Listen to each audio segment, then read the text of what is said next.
masa sallallahu alaihi wasallam kamar yadda kuke kallo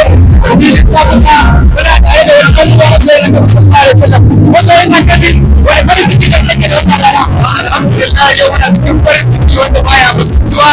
rana ce ta farin ciki wanda babu irin ta bai daya ina kowa fatan alkhairi da wanda ya so da wanda bai so ba kowa da kowa mai fatan alkhairi wanda ya so da mai ta mai kara mai al'umma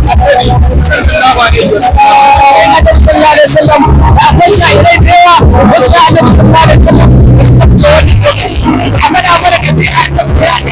da kowa zai rike domin su kwantuwa da soyayya annabi sallallahu alaihi wasallam a aiki alhamdulillah wasu ya mata Allah sallallahu alaihi wasallama babban abin da za mu rike shi ne hakuri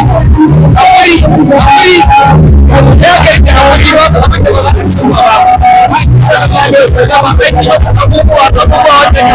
ya ɗauki mataki amma da ya yi haƙuri sai ka haƙuri da zama da kai a cikin duniyar baki ɗaya Allah kamar yadda kuka sani muna tare da jama'atul Media Publication Nigeria